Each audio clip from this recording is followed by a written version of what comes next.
let's just not talk about this anymore. I'll talk to. Because Let me that's talk just to. not the response I would expect from my husband. So Kenya, Marlo, I'm done. and Kandi Ralph, called you a please, bitch. What please do you want me stop. to do? Attack them and say, "Don't call my wife a B"? Some things is You're really not worth it. Okay.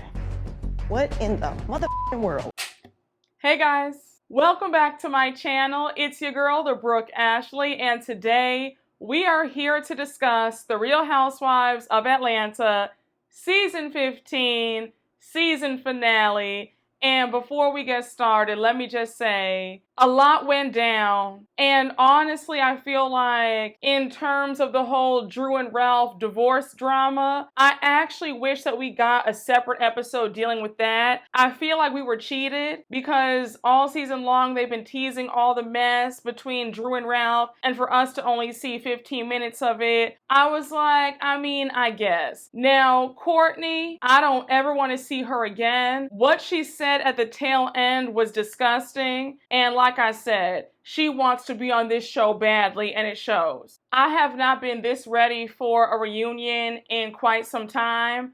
I'm happy that it's only going to be 2 parts. Thank you, Jesus, won't he do it? Because again, this season did not give what the other girl said it was supposed to have gave, in the words of the iconic Rolling Ray. But without further ado, let's just jump right on into it because I have a whole bunch to say, and you already know that we don't have a minute to spare. Now we open up this finale episode with Sanya. Sanya's at Dr. Jackie's office for a checkup appointment, and since Ross is out of town, she invited Marlo to join her. So Marlo shows up. Marlo says that she's ride or die for her friends. If her friends call her up, she'll always be there. I said, okay, Marlo. Marlo trying to rebrand herself as this sweet as pie. I'm a great friend. I'm loyal. We're not buying it. It's a bit too late for all that. We've seen your true colors since you got on this show. So Marlo trying to act like she's just so sweet and so nice. No, you're not. And again, Marlo would not be at any one of my appointments. Let's be very clear.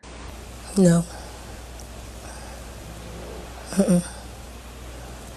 So Sanya's anxious and excited to hear the baby's heartbeat. She makes a joke that Marlo's gonna hear the baby's heartbeat before Ross does, and how they're pretty much bonded for life. So now we see Sanya asking Marlo if she wouldn't mind recording her while she gets her ultrasound because she wants to send these videos to Ross since he's not there. Now, I thought it was interesting that all of a sudden Marlo was having trouble recording it. She's like, oh my gosh, did I get it? I don't think I got it. I said, baby, you know how to work your iPhone any other time. Now all of a sudden you have butterfingers. You don't know if you recorded the whole thing. I was just like, see, I just would not have Marlo there. That's just too important. It's too special to have somebody like Marlo there messing things up. Just, again, my humble opinion. So now we see Dr. Jackie come in and she's like, Sanya, you're at 5 weeks and 5 days. So now Sanya's like, wait, what? Just 2 weeks ago, Dr. Jackie, you told me that I was 5 weeks then. How are we still at 5 weeks? She's like, I already told my son that mommy's at 5 weeks. So Dr. Jackie says, look, I understand that you're excited, but I would advise you to keep your son out of the process right now because of things like this. Like, he shouldn't really be this heavily involved. And I agree. And while I don't see it from Marlo, I don't like Marlo, I have to say, when she's right, she's right. When Marlo pointed out that she was shocked that Sanya told the whole group at the retreat a few weeks ago that she was pregnant, she was like, yeah, Sanya, I was shocked that you told everybody. Like, it's just so early. Now, I was surprised that Sanya said anything too, because I'm like, we all know that generally you're really not supposed to say anything before 12 weeks. You want to make sure that everything is good because a lot can happen. And we saw what happened later on in the episode when Sanya revealed that she had a miscarriage. And when I tell you, I was sobbing during that scene. Like, I felt so bad for Sanya. I could not imagine. And my heart really went out to Sanya. I'm glad that she's pregnant now and everything is going well. I think she's what, like 5 or 6 months. But when Sanya revealed that she had miscarried when she was on a business trip going to New York, I was devastated for her. And since we're on the topic of pregnancies and being quiet about it, I want somebody to CC Al Reynolds and Funky Dineva over at TGIF and let them know that this is why you keep things quiet before the 12-week mark in regards to pregnancy. And if Halle Bailey is pregnant, it's her right to keep quiet and move in silence because it's nobody's business. And how dare you try to call someone names and go off on them because you feel like you're owed an explanation. But I mean, the audacity and the unmitigated gall. But Sanya, thank you for being so vulnerable and so open, sharing your pregnancy journey with us. And my heart really went out to you and Ross and your family because I can only imagine how traumatizing that was. And when she spoke about it in the after show, I was tearing up yet again because I can only imagine. But again, Sanya, I'm really happy for you that you are pregnant, and I'm wishing you a very healthy rest of your pregnancy and a very smooth delivery. Now, one last thing. Was it just me, or did Dr. Jackie look like she was giving Marlo the side eye like, girl, why are you here? Because if I were Dr. Jackie, I'd be like, Sanya, girl, you don't need her around you. Now, this next scene, if it's not clear to anybody else that Ralph is a narcissist or he suffers from some personality disorder, but that man cannot stand Drew. So anyhow, we see Drew in the bed. She's texting Don Juan about Kandi and Todd's rap party for the movie The Past. But now we see Ralph walk into their bedroom. So Drew's like, well, hey, Ralph, I haven't seen you in a few days. What's going on? So Ralph is talking about, oh, I've been out here working, just grinding, while you're out here just filming sex scenes. Now, when he said that, you could feel how condescending he was, how rude he was, just completely belittling the fact that his wife just wrapped a movie that she was the lead in. And when Drew was like, what are you talking about? I wasn't just filming sex scenes. I had over 100 pages worth of lines. Like, I was a star in the movie. And for you to try to talk down on it, like all I did was just a few sex scenes, like that's crazy. Another reason why I will always advocate for women, especially for Black women, to marry their equal or a partner who has more, because it is blatantly obvious that Ralph is jealous of his own wife and her success. And there's always a pattern. Every time a woman marries down, the husband is always trying to tear the wife down because he feels emasculated, he feels little, he feels like he's not enough, and he's envious. And for him to say that to Drew, I was just so over it. I was like, Drew, can you not tell that your husband is jealous of you? When Drew was trying to explain how busy she is and how she only got 1 hour of sleep and she still managed to take her oldest son to school. And then you have Ralph saying, well, I was trying to help you. And I have to say, the reason why I moved out of the bedroom is because it's disruptive when you come home at 3 or 4 in the morning. I was like, if this isn't the biggest thing of BS I've ever heard. This man who's probably in the strip clubs, out there cheating, he loves to be out and about, out in the streets. Now all of a sudden he's talking about, oh, when you come home so late, it's disruptive, I need my sleep. Shut the F up. I was just too done. And when Ralph went on to say that he'll consider moving back into their bedroom when he feels more stability, right then and there, I would have drafted up the divorce papers, because I'll be damned if I'm begging my husband to come back to our bedroom. I just want to ask Drew, how many times do you need Ralph to show you that he does not want to be with you? How many more times are you going to allow this man to continue to reject you until it finally clicks? Because you should have been out of this marriage a long time ago, like years ago. I'll bet you that after the first 6 months of marriage, you probably saw that you should have been out. If I'm being completely honest, you stayed a good 7.5 years too long. Now, when Drew brought up Courtney calling her a bitch, and the way Ralph sat up there and gaslit the hell out of her, I wanted to jump through the screen and slap Ralph. He really sat up there talking about, oh, well, Kenya's called you a bitch before and you guys are friends, and Marlo called you a bitch and you guys are good, so why are you making a big deal about Courtney saying that about you? And I'm thinking, sir, this is your wife. And when Drew said, Ralph, If somebody does not like me, I need you to be on my side. The same way, if you have beef with somebody, I would be on your side. I'm not going to sit up there and be cool with them. And I agree 1,001%. There's no way that I'm going to be friends with one of my loved ones, especially a spouse's enemy. That's not happening. If you have beef with them, I have beef with them. I'm not going to sit up there and side with somebody that hates somebody that I love. And a telltale sign that this man really can't stand you, because the fact that he's going to stick up for Courtney. And now when I was watching Courtney on Kandi speak on it, we find out that Courtney and Ralph aren't even real cousins. They're play cousins. And a few of you guys in Kandi's comments were saying that you believe that Courtney and Ralph might have something going on. And if I'm being honest, I kind of feel the same way too.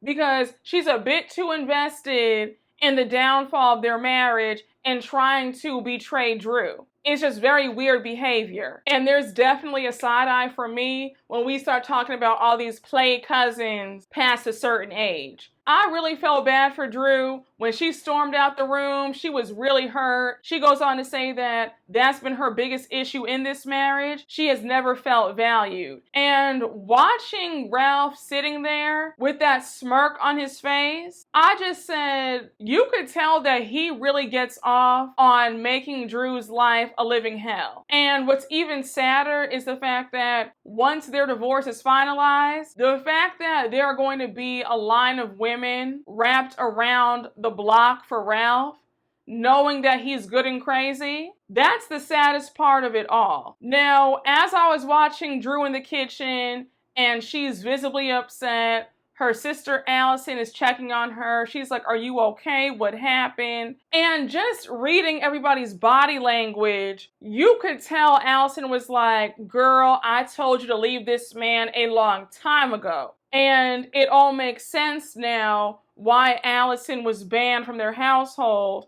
because he knew that Allison could say, look, sis, come with me, pack yourself and the kids up, and leave this man. Because the way Allison looked alarmed, she knows that her sister has been put through the ringer for these last 8 years. But when Drew was telling Allison all about how Courtney had called her a bitch, and Allison said, look, Courtney looked me in my eyes and said that she never said that. Now you have Ralph downstairs in the kitchen, and he's like, oh, please, Allison, you've called her a bitch too. So Allison's like, excuse me? Like, no, I haven't.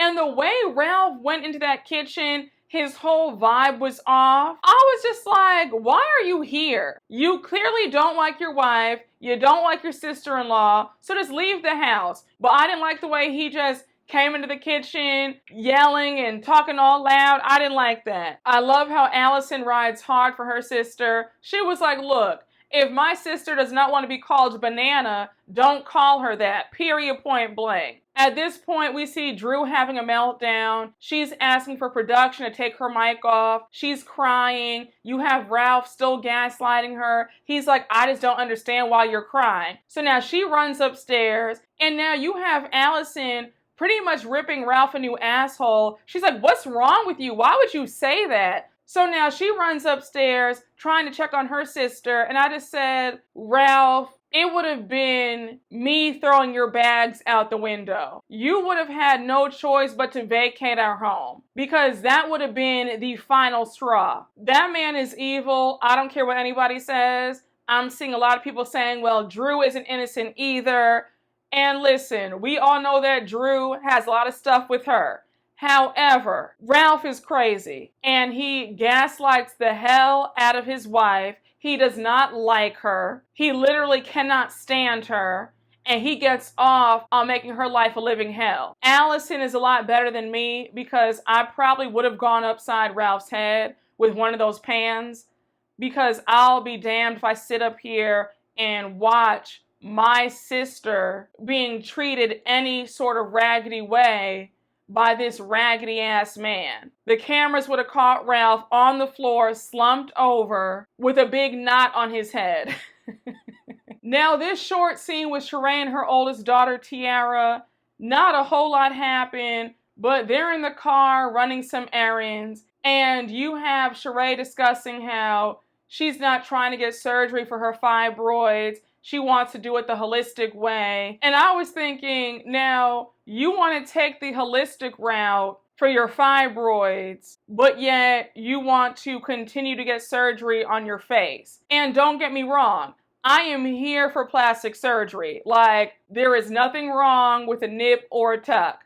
But I just find it ironic that for somebody who is pro-plastic surgery is against having surgery to get her fibroids removed. Now, I was laughing when Sheree went on to say how she's never been a person to get stressed out about things, and how when the bill collectors will call her up, she'll tell them, look, you'll get your money when I get my money. And I just said, now, isn't that funny? Because we know that the bill collectors have been calling Sheree's line for over a decade, and I will bet you that 95% of them have yet to receive their money. And I want to say a quick thank you to all of you guys who informed me that the party planner in last week's episode confirmed on Instagram that he made Sheree pay up front for the sip-and-see that she threw for her glam daughter. I said, well, won't he do it? Because I got real scared for a minute that she cheated this party planner. But he said, oh no, he's been watching. He knows Miss Sheree Whitfield and all her stunts and shows. So he said, no, baby, if you want these services, you got to pay me right now. Me personally, I'll never understand how Sheree can have such a cavalier attitude about not paying people. Because one, what does that say about your character? And two, I don't know about you, but as for me, I don't like to have anything hanging over my head. So because of that, everything is always paid. But when it comes to Sheree and her pea-brain logic, nothing ever makes sense. But now we see Tiara and Sheree talking about Bob and his secret daughter, how she pulled up to Sheree's sip-and-see. And we find out from Tiara that she had met Candace at a family dinner a while back. So Sheree's like, what? Like, I'm shocked right now. Then she goes on to say that even if Bob told her kids not to tell her about Candace, it's not their fault, it's Bob's fault. And it shows how poor his character is. In all seriousness, though, when it comes to Bob Whitfield, I wouldn't be surprised if he has more kids. The way he was sitting up there cheating on Sheree, the whole duration of their marriage. And every time I think about the fact that Sheree was with Bob, I'm like, Sheree wanted that money badly. Because for you to be with Bob Whitfield, you are definitely hard up for some cash. I'ma just leave it at that.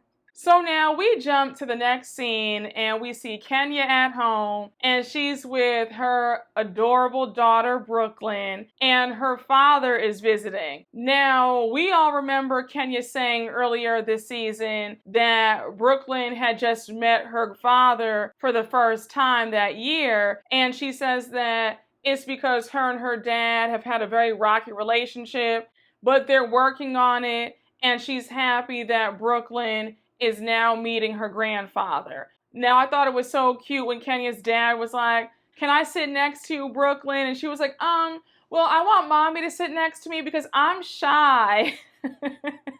Now, Kenya revealing that she wants to have another child. Her dad was like, come again?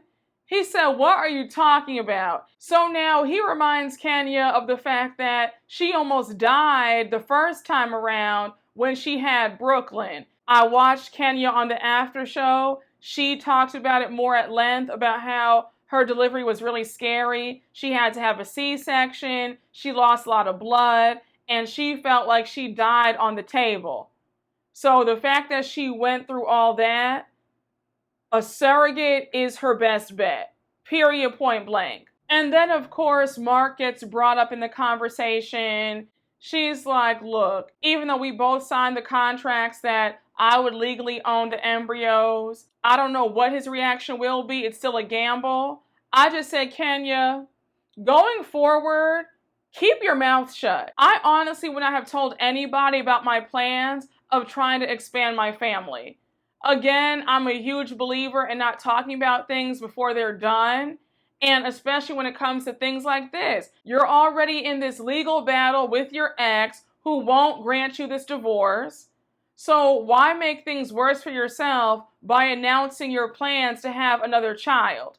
Knowing that Mark is crazy and he'll probably try to use that against you in some sort of capacity, I just said your best bet in life is to keep things quiet. People cannot destroy or attack what they don't know. I'm going to stand 10 toes down in moving in silence each and every time. If you're trying to move, don't tell anybody. If you're trying to secure a new job, if you just met a new person and they're whining and dining you, they're amazing, don't tell anybody. If you want to start a family, don't tell anybody.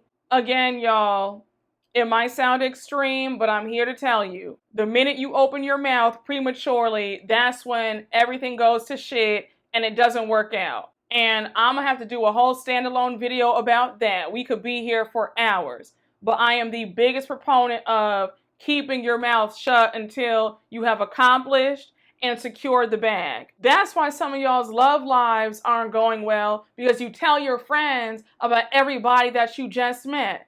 Keep quiet. Next time somebody asks you, oh, who are you dating? Don't say anything. Just say, oh, I'm having fun. I'm enjoying my time being single. Just keep it short and sweet. And then pop out when you got the ring. Then you can announce it. You feel me? But some of y'all, you're really struggling because you're meeting people, but you keep talking about it to everybody. And everybody is not happy for you. And then you wonder why you have so much turmoil, and all of a sudden they start acting up. Now they've ghosted you. Now your heart is broken because you opened your mouth. Keep it quiet. This Marlo scene, I'm not even going to talk about it, okay? We're not even doing this. This fake romance with Scott Lee, I have no words for it, so let's just move right on along.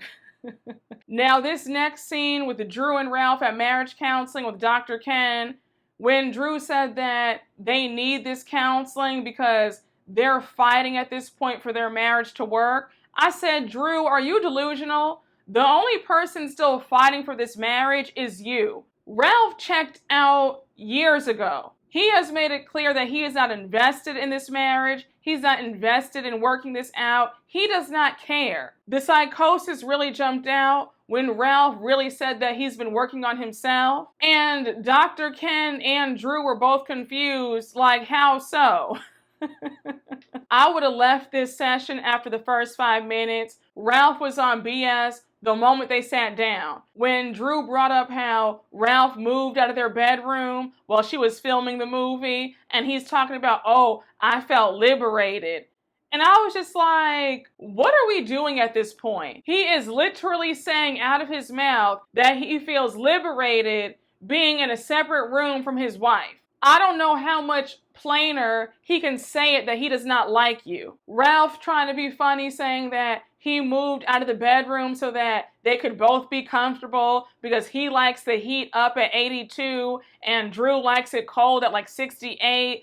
And when Drew brought up how the kids have noticed that Ralph is sleeping in a guest room and they've questioned Drew about it, and Drew's sitting up here trying to lie because she doesn't want to worry them. And she said, yeah, I told my son, look, Daddy's just tired. He needs his sleep because I'm always working late, working on this movie. But don't worry, when the movie's over, things will be back to normal. So now you have Ralph getting all upset at her response. And I'm thinking, are you dumb? How are you mad at Drew? She's sitting up there lying and trying to cover your ass so that you don't look crazy in front of your kids. You should be thanking her. And if we're being honest, you're the one who moved out of the bedroom. So it's actually your responsibility to inform your kids as to why you did that. It really shouldn't be left to Drew for her to sit up there and lie and cover for you so that way you're not upset. Ralph trying to bring up one of their couple friends who happen to sleep in separate bedrooms, and he's like, and they're happy. And when Drew corrected him and she said, no, well, actually, that's not true. They actually just filed for divorce. Ralph being nonchalant, talking about, well, who hasn't filed for divorce? I have no more to say about the situation. I'm exhausted. Season 16, if they do ask Drew back, I don't want to hear anything about a reconciliation or they're trying to work it out or, me and Ralph, we're trying to start over again. I don't want to hear it. I want Ralph off my screen. I want them to be officially divorced because we're all tired. Dr. Ken was obviously taken aback because all he had to say was, from what I'm observing, you guys really need counseling. And I was like, well, thank you, Captain Obvious, for that. But what they really need is a divorce because you can't counsel crazy. And Ralph is out of his mind. And like I said, he has no intentions of trying to make this marriage work because he does not want to remain married. He wants to be single. Now, it's the night of Kandi and Todd's wrap party for their movie, The Past. Drew and Ralph get there first. I was shocked to see them both holding hands. Ralph playing the part of this supportive husband. Even Drew makes mention of the fact that she's confused, like, who is my husband? Because they're not getting along. He's moved out of their bedroom, but now he wants to act like he's the ultimate gentleman and family man and husband to the public. But everybody's there, of course, Kandi and Todd. Cynthia shows up with her hairstylist, and we see Sanya and Ross there. And we have Courtney show up. Kenya and her friend Akilah are there. Now, a quick side note. I was hoping to see Kenya's friend in more scenes. I felt like we saw her a total of, 2 or 3 times? I thought that Akilah would get the screen time that Courtney's managed to get this entire season. Season 16, I want more Akilah and no Courtney. I really think that Akilah would make a great addition. She's pretty, she seems nice, she's one of Kenya's friends, an automatic in. She's married to a football player, so the money is there. Bling, bling, bling. Bitches is mad.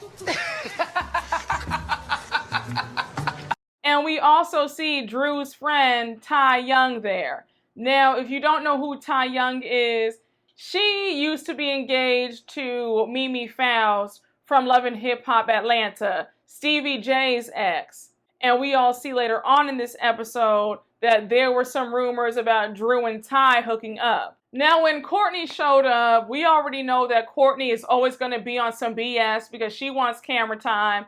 She's hugging everybody. She comes over to hug Drew's sister, Allison, and Allison shook her head no. She said, absolutely not.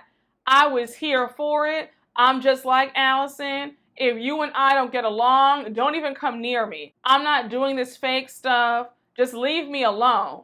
And I love how Allison rides really hard for her sister because that's how it should be. So now we see Allison and Courtney walk off to the side, and pretty much Allison is like, when I asked you face to face, did you call my sister a bitch? You looked me dead in my eye and said no. We can already tell that this conversation is about to go left. Drew walks over. She's like, what's going on? I just said, Drew, you already know what's going on. Your sister is confronting your fake cousin about whether or not she called you a bitch. So now you have Courtney talking about, well, I only said the word bitch as a reference. Drew's like, what?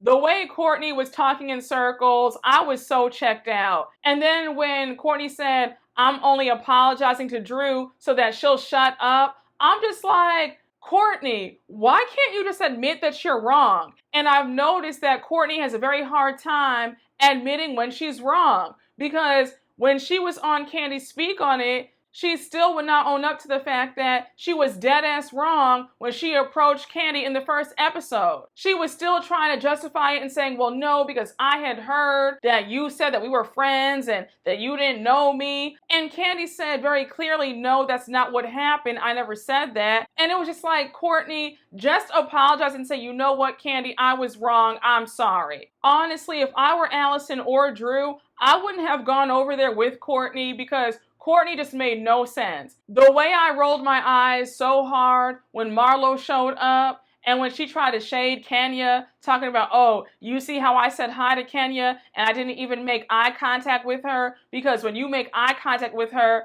the beast unleashes. I just said, Marlo, the beast within you unleashes every single time you interact with somebody. And it is clear that you want Kenya's attention in the worst way. Kenya does not care about you or that chairlift in your house. That interview that Kenya gave with Carlos King was everything. I got my entire life, especially when she started roasting Marlo and Courtney.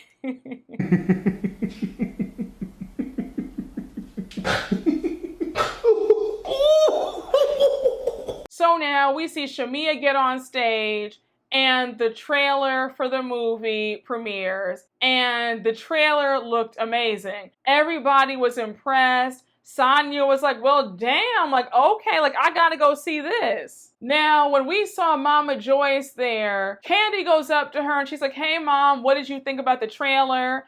And you have Mama Joyce talking about, well, as long as you're happy, then I'm happy. And I'm thinking, what kind of answer is that? Did you like the trailer or not? Are you excited for me or not? I just feel like Mama Joyce is just so ornery. She never has a kind word to say to anybody about anything, and it's really pathetic. I couldn't imagine accomplishing something, much less producing a movie. And I asked my mom, well, Mom, what did you think? And she says, well, as long as you're happy, then I'm happy. I'd be like, girl, what? Kandi discussing how Mama Joyce and Todd are still a bit rocky, and her mom is trying to take a step in the right direction. She's going to counseling. Honestly, Kandi, it all boils down to the fact that your mom is not going to be happy until you're divorced. That's just what it is. Your mom, for some reason, does not like Todd. She doesn't want to like Todd. She has always treated him poorly. And it's partially your fault because you have never checked your mother on her disgusting attitude. So now we see Drew on stage and she's performing her song. And I have to say, Drew did a nice job. She sounded good. The mic was definitely on. I am a musician. I don't sample, you know. It's not Memorex. I go on stage and my microphone is on. So now we close out the episode, or so we think, with a few of the closing montages for Kandi, Sheree, and Marlo. So I think they said for Marlo that she's still dating Scott Lee. I just kind of zoned out because, like I told you guys, when it comes to Marlo, I just don't care. For Kandi, we see that her and Todd are producing The Wiz on Broadway. They were at the 2023 Tony Awards, and that The Pass is out on Peacock. Then we see Sheree's montage. I think they said that Sheree and Martell are committed to being just friends. And I just said, well, I could have told you that. The way Martell keeps calling Sheree his friend girl on his show, you could see that Martell was not serious. And we also find out that Sheree has healed her fibroids. We see that Kenya has finally opened up the Kenya Moore Hair Care Salon, and she had a soft opening for it. Now, from what I saw, her salon looked absolutely gorgeous. I said, now, I already know that her salon is about to be the hottest salon in Atlanta. Like, Kenya did that. Now, if you guys give anybody a spinoff, give Kenya a spinoff, and I want to see it about her salon. That would be a good show. I could already see the drama with her being a salon owner. Now, these last 15 minutes of the finale, I'm not going to spend too much time on it, guys. We already know what happened. So we see that on January 28th of this year, filming had wrapped for season 15, and then once the news broke, on March 1st, they resumed filming. So we see everybody talking about the news.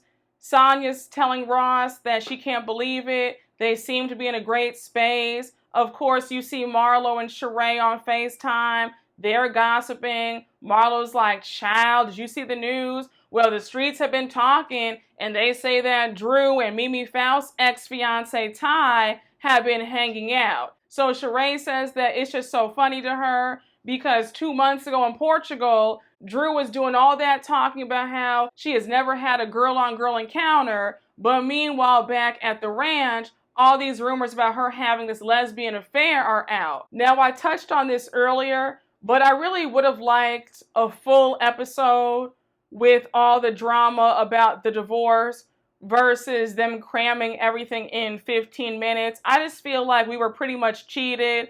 They've teased this clip for the last 6 or 7 weeks, and this is all we got. Just my personal opinion.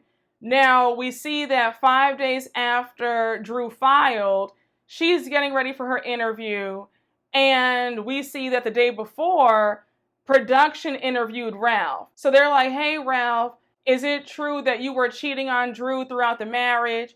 And he calls up his lawyer. So Ralph says, well, I can't speak on any of this until after. Now, Ralph, I'm not going to even sit up here and play with you like that because I don't need you to tell me anything. We all know that you were cheating. You were in Tampa for 3 days and you still won't let your wife know who you were there with. Last season, you were getting massages from some assistant of yours. It does not take a rocket scientist to figure out that you've been cheating. And the way that you've been showing your ass on this show for the past 3 seasons, all Drew has to do is show the judge one of these episodes of you carrying on like this, and she'll win. She'll get whatever money you have. Like, this show has been evidence that you've been an awful husband.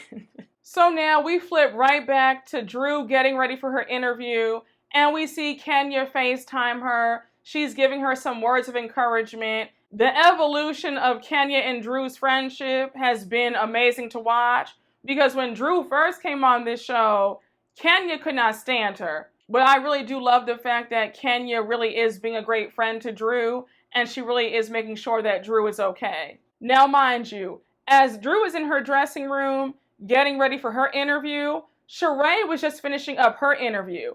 So she goes over to see Drew. She's like, hey, Drew, how are you doing? How are you feeling?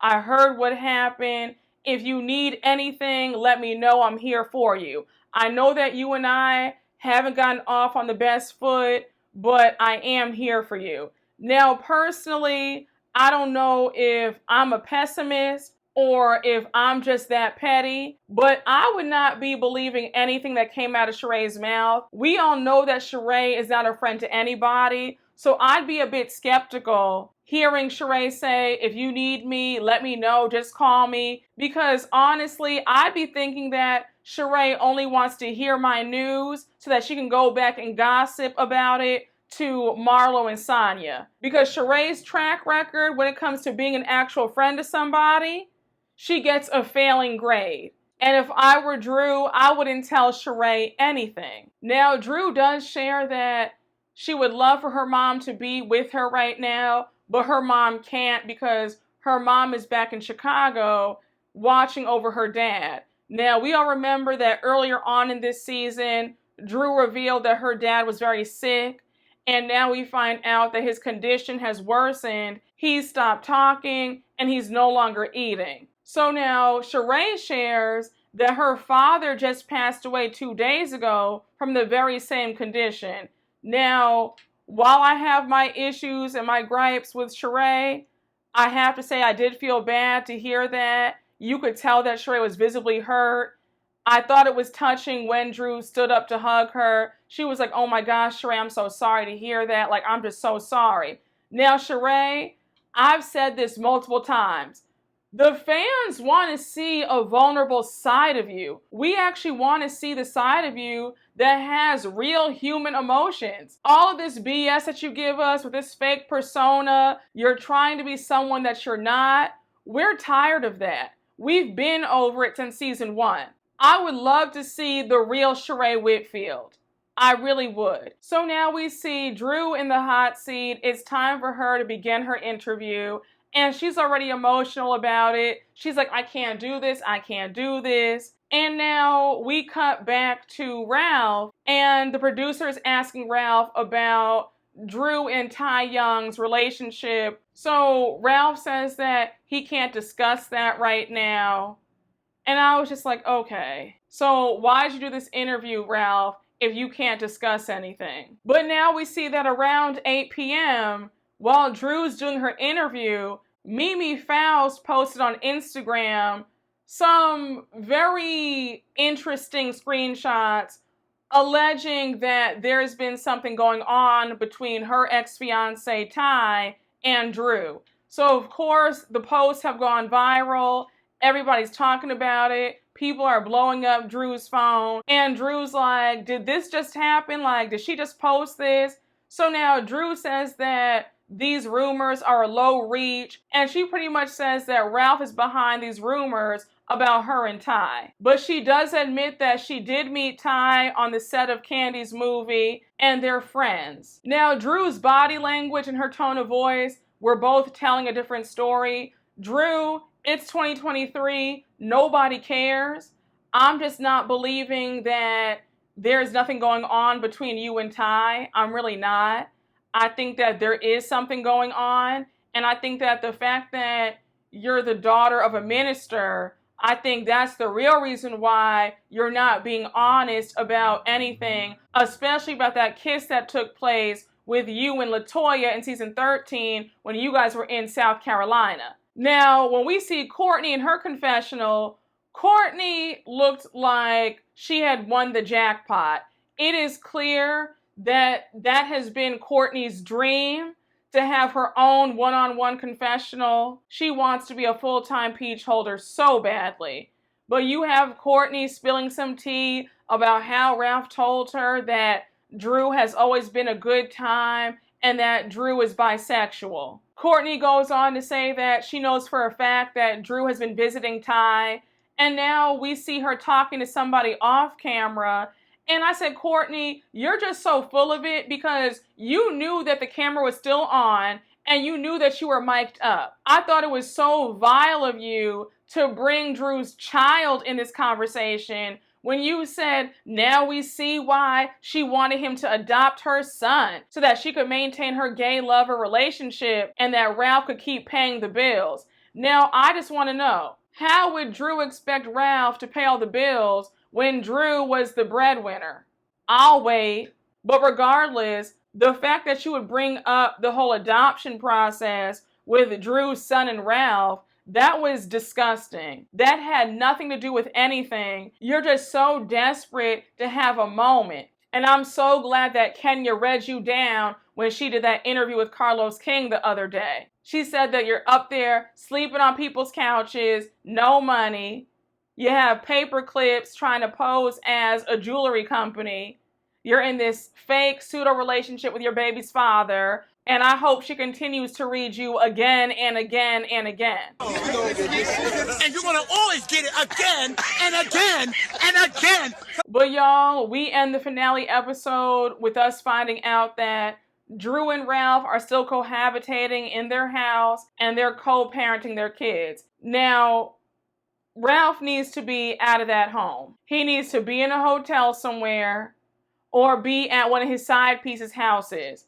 But that's a hot mess that he's in that house. And I can only imagine the type of hell that he's causing with them not being together, but they're still in the same house together. That's a mess. But y'all, that was the finale. And when I tell you that I am so thankful that we only have 2 more episodes left. Thank you, God. Thank you. Thank you, Jesus. And we can take a much needed rest from Atlanta because I'm exhausted. This is one of their worst seasons to date. And season 16, I'm going to need y'all to do better. There needs to be some changes in this cast.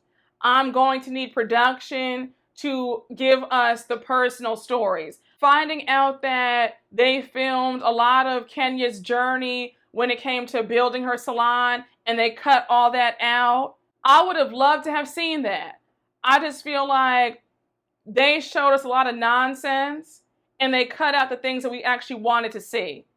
And season 16, I'm going to need you guys to really do a lot better. Because if you guys don't start listening to the fans, I can assure you that the ratings are going to continue to drop. But y'all, thank you so much for watching. I hope you all enjoyed. And a quick side note, I did not forget about New York or OC. Just hang tight, I got you. I know that I'm overdue for some triple recaps, okay? I got you. Just again, bear with me. You know that summertime is my time. It's just really busy. So just hang tight a little bit longer. But again, guys, I really appreciate you guys for watching. and you already know what to do. Please make sure to like, comment, and subscribe, and I will see you all later. Bye.